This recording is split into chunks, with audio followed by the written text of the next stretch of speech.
Hey guys, how are you? Welcome to the Camping and Caravan Show Wodonga, Albury. My name is Chris and I'll be your first aid guide today. Hey guys, how are you? So today we'll actually be covering a couple of common first aid injuries during camping and caravanning.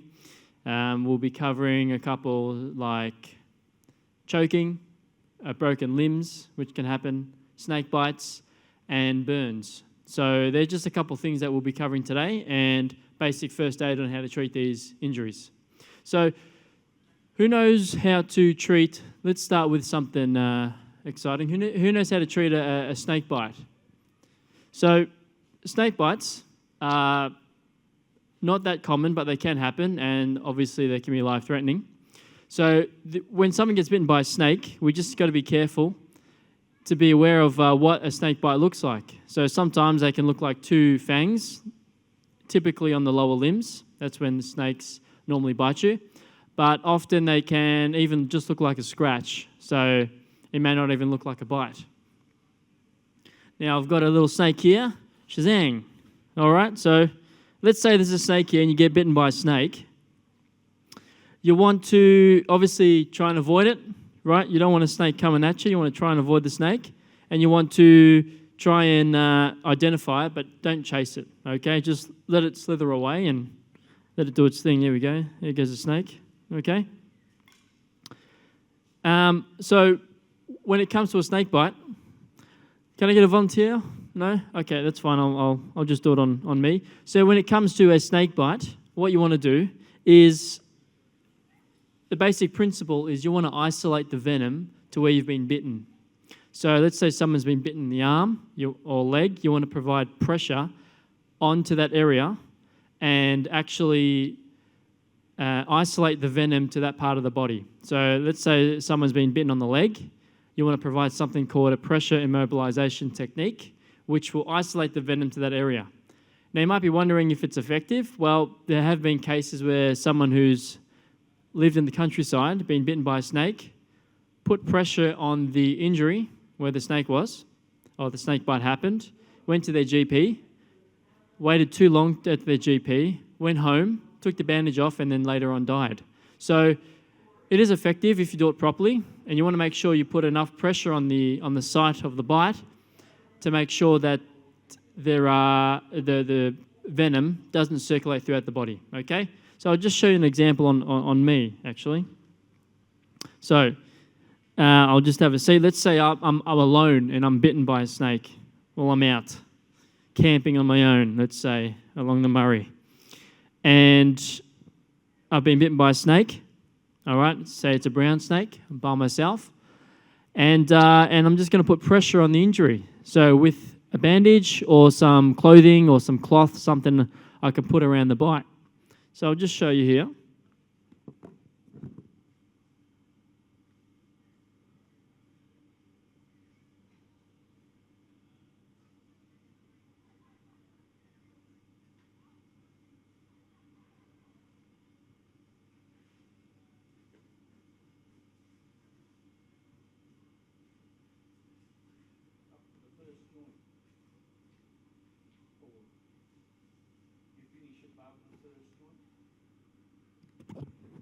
Yeah, it's a good question. So you go, you want to ideally, if you get bitten lower down, you want to wrap the whole limb. You want to go up the whole limb all the way to the thigh, let's say if I did my leg. Yep, so you want to stop as much of the venom which has been from the bite going into your circulation. So you want to do the whole limb. So that might be okay, but it's typically, we'd say that's not enough. So you want to do the whole leg. So I'll just continue.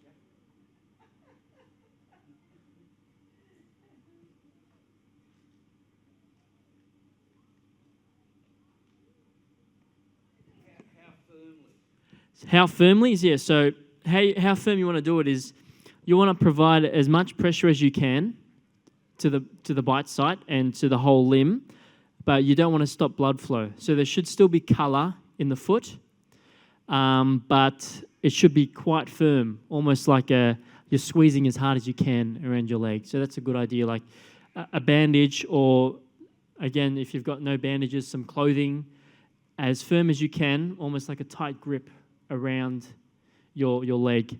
You'd also want to take the boot off if you can and wrap the foot as well, but also you can do it over clothing, but it's ideally you want to best do it just on the skin. So if you can take the clothing off, then you can do it just over the skin. And the boot. So those two bandages you used there, yes. would you use a third one? I would use, yep, so I've used two here. I would use another one just to go over and to do it even tighter, or just to get a better squeeze on the limb. Just, again, to isolate the venom to the bite site and not for it to circulate.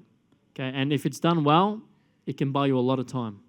It can buy you a lot of time. So how long have you got Yep. the snakes in Australia? Yes. Is there any snake that kills you quicker or slower? Or That's an excellent question. So the question was, is there a type of snake which the venom will kill you quicker? I mean, all different snakes have different types of venom. It's probably more so the case on how quickly that venom goes into your circulation. Often, snakes, when they bite, sometimes they actually don't inject venom. So it's hard to find statistics on them, but about 50% of snake bites, they don't inject venom. Now, I'm not saying that to reassure you or anything. You should still treat it as if there is venom, but just so you're aware, there may not be venom in that bite, but you should treat it the same. So, yeah, I mean, if you're concerned about what type of snakes to be aware of, you'd probably be more concerned about baby snakes or immature snakes, because they don't know how to regulate the amount of venom they inject. So they'll inject a whole bunch of venom, more so than an adult would, who knows how much to put into someone if they're trying to kill them. Immature snakes, small snakes, don't know, and they just inject a whole bunch. So that's something you should be aware of. Good question. Yes.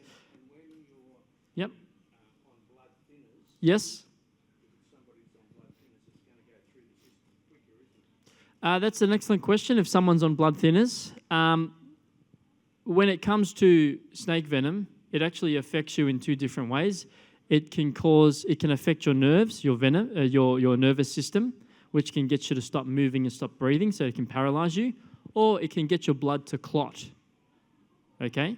So if you're on blood thinners, it may actually help you. So that's a good question. But then again, it depends on the type of snake. It might be the type of venom which can paralyze you. You can't necessarily tell unless you're a snake expert. You just treat it. It's poison. I want to stop the blood flow. That's it. As far as we're concerned in first aid, that's what we want to do. Excellent question. Yeah. Hello. So that's how you treat a snake bite. Did you guys see the snake? What type of snake is this one? Joke. It's a tree. Yeah, it's a tree snake in the tree. So next up, actually, we will be doing broken limbs, broken arms. Anyone here had a broken arm or a broken limb? You have? Yep. Twice? You've had it twice? Yeah, okay. Have you put it in a sling before? And do you have a splint? Yeah, how did you break your arm?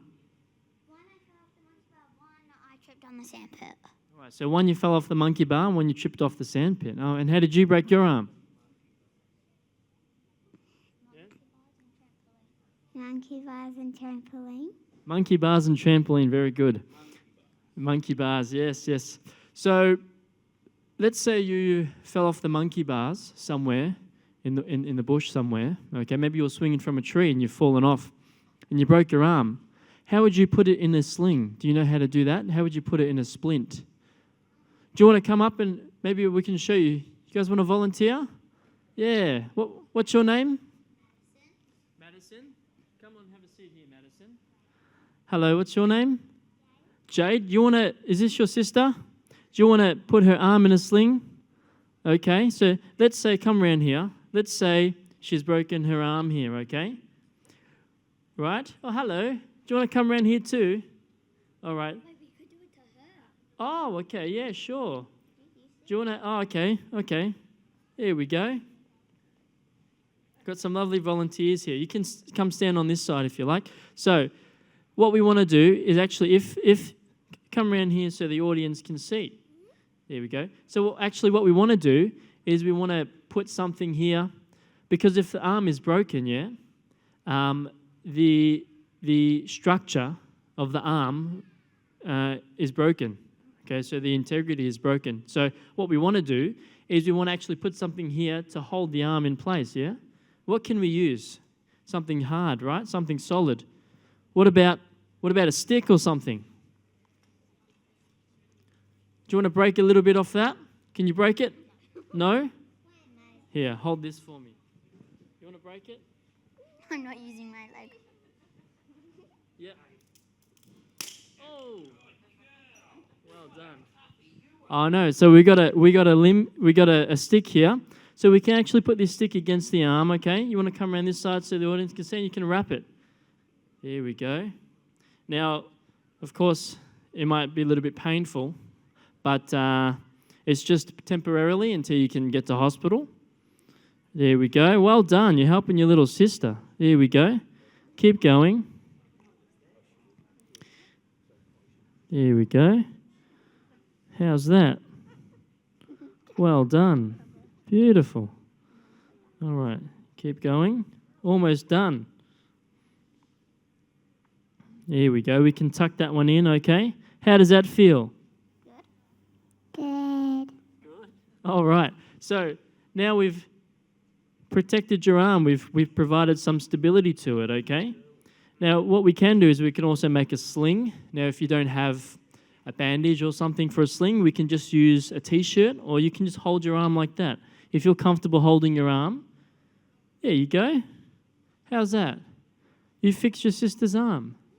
Yeah. So that's how we treat a temporary broken limb while we're camping. We just something to provide stability to that arm if it's broken, whether it be tent poles or a stick or a walking stick, anything, just to provide that stability. And we just want to make sure there's good movement in the fingers and good colour. Okay, can you move your fingers? There we go. If there's good movement in the fingers and there's good colour, then we're not worried about the time aspect. So if there's good blood flow and good movement, that's okay. We've got time to work with. The broken bone's not going to get any worse. So we've got a bit of time. It's just painful, that's all. Yeah. Easy way with the T-shirt. Yeah, so, well, what were you going to do? Yeah, so with a T-shirt, I'll just show you on my arm. You can just go like this with the T-shirt as a sling. See that? You can hold it up like that. And you can either put a pin in here or tape it up, something like that, just to hold it like that. Just to carry the weight of the arm. Yeah? Okay, I'll just pull my top down. Thank you very much. You guys can have a seat if you like, or maybe you guys can help me on the next one. There we go. Okay. Right, now, what else are we going to do? So we've done... Oh, you had a different type of broken arm, did you? Oh, my goodness. Was it your fault? Oh, my... Now I want to know. Oh, my goodness. Yeah, that's a difficult spot to be in, yeah. Wow. So, yes. So we've done snake bites. We've done slings and splints. What else we want to cover is we want to do choking as well. So choking is an important one. What happens if we go out camping? And I'll tell you some foods you should be wary of when you're going out camping.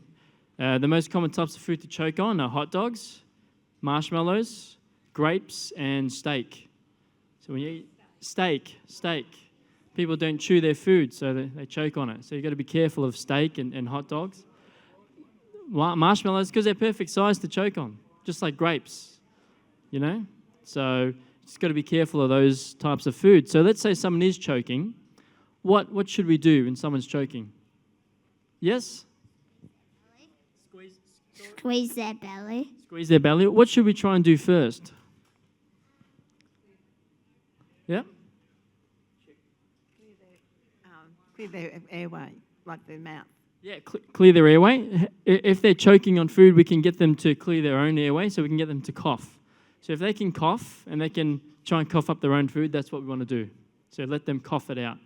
Now, if someone's got a complete blockage, they often won't be able to cough or make any noise, and they'll be holding their throat. Right, so you have to be observant and to make sure you know what's going on. Yes? That's okay.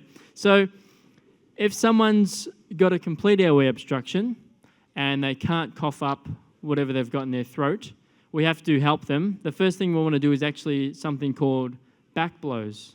Right, so we want to hit them on the back. Now, can I get yep, maybe we get one of these guys. We'll give you guys a second go. What was your name, young man? Chris. I'm Chris too. Oh, okay. Lovely to meet you. Chris. Yes. So let's say Chris here has been, what's your favourite food out of steak, hot dogs, grapes? Steak. All right, so let's say Chris he's found a good deal on T-bones and he's, you know what, I'm going to have this tonight.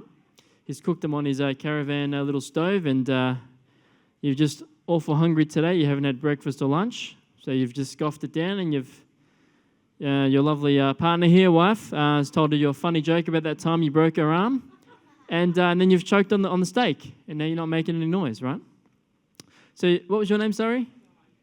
Diane. Diane. So Diane's trying to get him to cough. He's not coughing up, and he's choking. There's no noise, so what are you going to do? So you're going to do back blows. So we're going to turn him around between the shoulder blades, and we're going to hit quite hard. Now, if someone is actually choking, they're going to be very distressed, they're going to be alert, and to do those back blows, you actually have to put a lot of force in it. It's going to be a little bit painful, uncomfortable, but you're going to have to do it, okay? So it's quite a bit of force. I won't do it to you properly, but it's quite... Do it properly? All right, so we'll get you standing up. So this is a proper back blow, okay? So it can be quite painful, and you've got to put that force in just to clear up their airway. You do that 5 times. So you're going to have to do that 5 times, right? And you can think of a time when he's upset you, and you can just go for it, okay? Now, if that doesn't work, then what do? You said it before.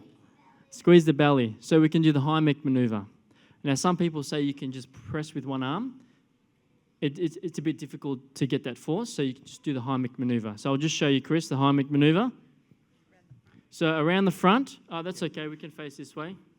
Around the front, we're going to put our arm underneath the belly.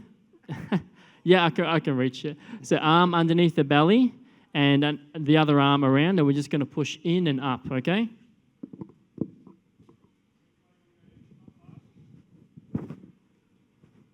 Like this. 1, 2, 3. Okay, I'll just do 3. So you do 5 of those, and then if that doesn't work, you go back to the back blows, and then you do those again until it comes out.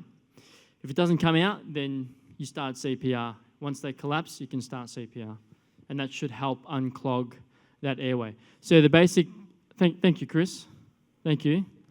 So the basic idea behind choking is you want to build up pressure in the abdomen or chest to cough up whatever they're choking on, okay? Now, yes? What if you're choking and you're in a tent? You're in a tent. Well, it's the same deal. It's just a different area. Yeah, so you just do the same thing. If you're in a tent and it's too small, then you can get out of the tent and then do it there. Yeah. What if it's raining? Well, that's a good question. What if it's raining? Well, you might get a little bit wet. That's okay. But you have to be alive. Yeah. Another question for young families is, what if a little one is choking? Actually, can I just... Yes. That's a very good question, because what safety comes first, and a person's life comes first. So it doesn't matter what's happening, you've got to save the person's life. Okay? It's number 1. Thank you. Yes, so you might get a bit wet, but you'll help someone. That's very good. Thank you, Chris. So if a child is choking, that can be quite distressing. It can happen sometimes as well.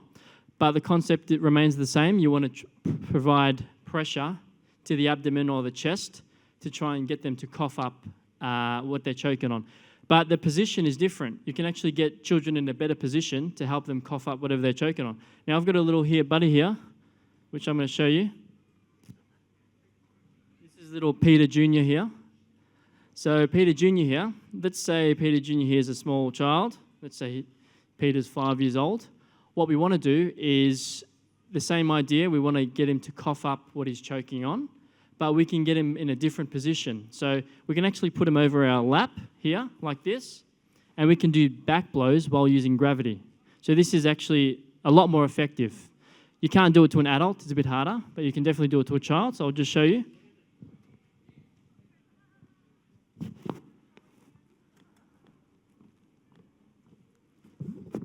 See, and it's a little bit easier. Again, you do have to be firm with the back blows, so don't be shy about it.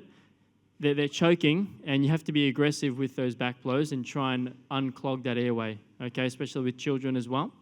You can help support their head with your hand on the chin, and you can do those back blows. And if it's a little one, like a baby, you can even hold them in your arm, like so, and do those back blows.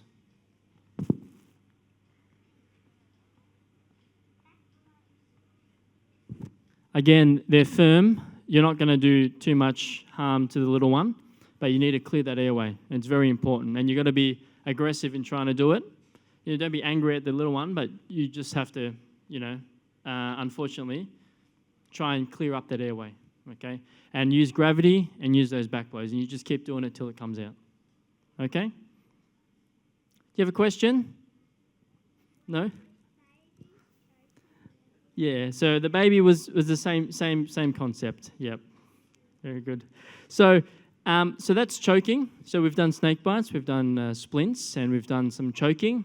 The last thing we'll be covering is actually burns. So with a burn, you can obviously burn yourself in many different ways, different parts of your body. The main idea behind a burn is you want to cool the burn. Okay, so when you burn your hand or your leg or something, heat is retained within that tissue, and you want to cool down that burn. The best way to do it is with cool running water, clean running water. If you don't have that, some sort of basin or a bucket in which you can put your hand in or your limb in just to cool that area. Now, some people say 20 minutes at a time. I kind of use pain as my guide. If I've burned my hand, I'll put it in water or run it under water. If I move my hand and it still hurts, just put it back under. When it stops hurting, that's when you've taken the heat out of the burn, okay? So that's just a good general rule of thumb to know when you don't have to run your hand underwater. Now, some burns are quite bad. They can be quite deep. You might see tissue or bone. With those ones, obviously, you just call an ambulance or go to hospital. But we're just going to be doing first aid for superficial burns, so burns that aren't too deep. So what we can do is maybe I can get another volunteer to sit on this chair here for me. We've got Peter Jr. over here. We're going to... Yes, hello. Let's come on over. Let's get you to have a seat here. This is a little dog bowl, but we're not going to put our hand in that, okay? Let's say you've burnt your hand, okay? How did you burn your hand? I don't know. You don't know, okay. Let's say you were juggling flaming marshmallows. Yes? Okay, let's just say that. Let's say we've got cool running water and you've burnt your hand here at your palm. All we want to do is just, very simple, just run cold water over the hand, okay? And you might need more than one bottle of water. Maybe if you don't want to use all your bottled water, you can just use other water as long as it's clean, relatively clean. And we just run it over the burn. So now, again, we can do that and until the pain stops. And if there are any blisters, try not to pop them. We don't want to increase risk of infection. And we just want to keep it nice and cool. Now, let's say we've cooled the burn and it doesn't hurt anymore. We can use something which is a non-stick to cover the burn. So we can use either Glad wrap, a clean plastic bag, or something which is going to be non-stick, which we can put over the burn. So we've got one Glad wrap here, okay? You coming to help, huh? Yeah. Come around here. Here we go. So we've got some Glad wrap we've put over the burn, over the burn site just to cover it, and then we can put some sort of flannel or towel just to keep it in place. And we can leave that for a little while just to protect it from infection and any dirt getting in. And again, if it's a very superficial burn, if you can't see any muscle or any bone, it doesn't need to go to hospital, then that should be okay. It should heal on its own. We just got to help prevent infection and things like that. So that's how you treat a burn, first aid burns. Very basic concepts and ideas and principles that you should follow when you're treating burns and snake bites and things like that. And that's it. If you follow these basic principles, you should be okay. When you go out camping or caravanning out in the wilderness, you'll be able to manage your own injuries. Hopefully they don't happen. Yes. Thank you, guys. Thank you very much. No worries. Any questions? Yes, Chris. Bleeding. Excellent question. So bleeding. Thank you. So again, with bleeding, basic concept. If you've got a cut or a hole in you somewhere, you just plug it. Do whatever you can to stop that bleeding, okay? Especially if it's a big bleed. You want to stop it quickly. So if someone's bleeding and it's big, you be aggressive in that bleed. You put a lot of pressure. If it's a hole, if you've got something clean or something, you plug that hole. It's going to hurt, but you plug it and you stop that bleeding, okay? Because if it's a big bleed, it won't take you long to bleed out, and then that's it. Like, they can get you back, but it's hard to do that, okay? You can lose quite a bit of blood before you become unwell, but you want to stop that bleeding, so be aggressive in a bleed. If you see blood, you just put pressure on it. Just wrap it tight, put pressure. If it's a hole, plug the hole, put something in it, okay? So be aggressive in treating bleeds, yes. Yeah, no, not a problem. Any other questions, guys? Yep. Rope burn, yes?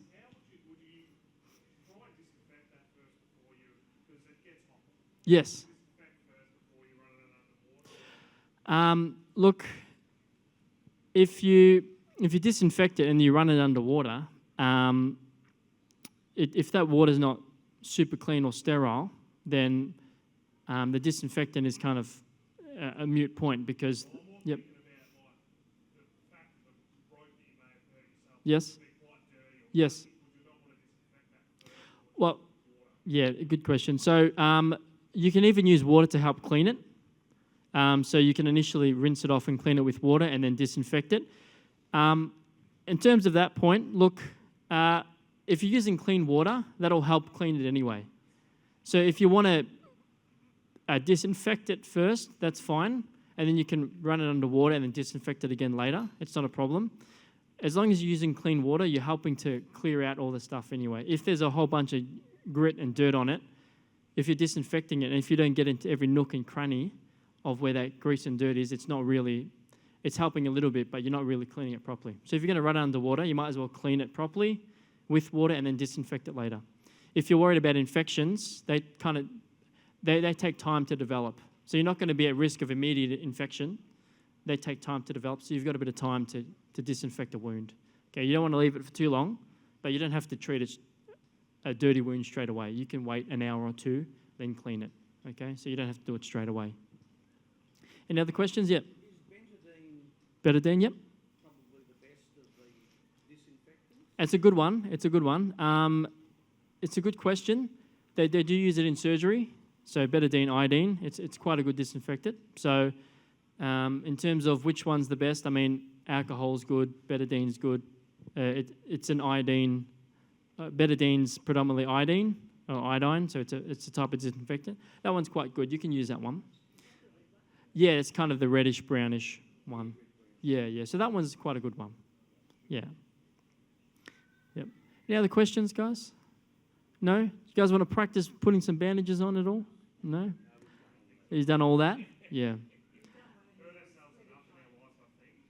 Sorry? Oh, yeah. It's just a refresher. Oh, yes. Yes. Crushing. It's something that happens quite regularly amongst caravanners. They pinch and crush fingers and hands. Yeah, so crush injuries, typically, again, they're common in hands and limbs, mostly hands. So, again, with crush injuries, there's, in terms of when you're out camping, there's not much you can do about it. You've caused damage to your hand, you've caused damage to your fingers. There may be some broken bones.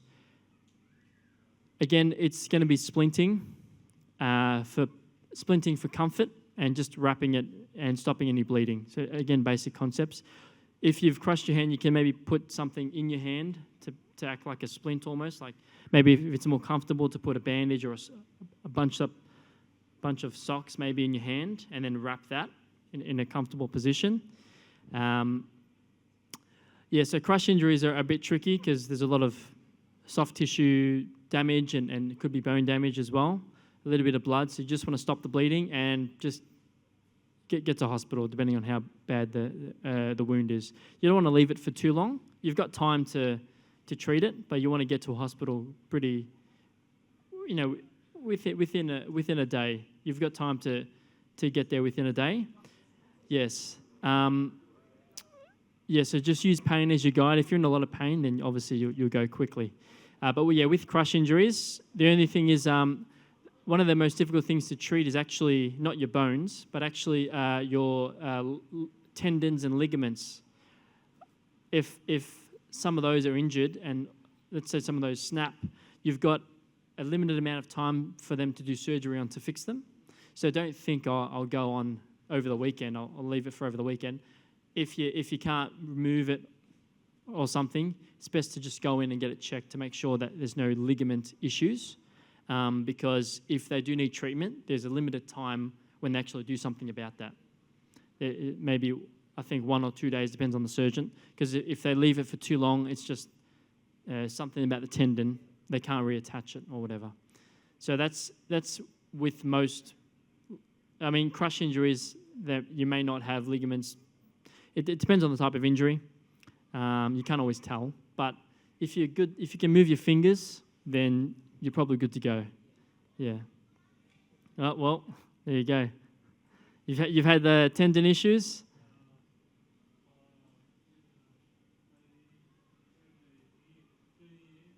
Yet? Oh, okay.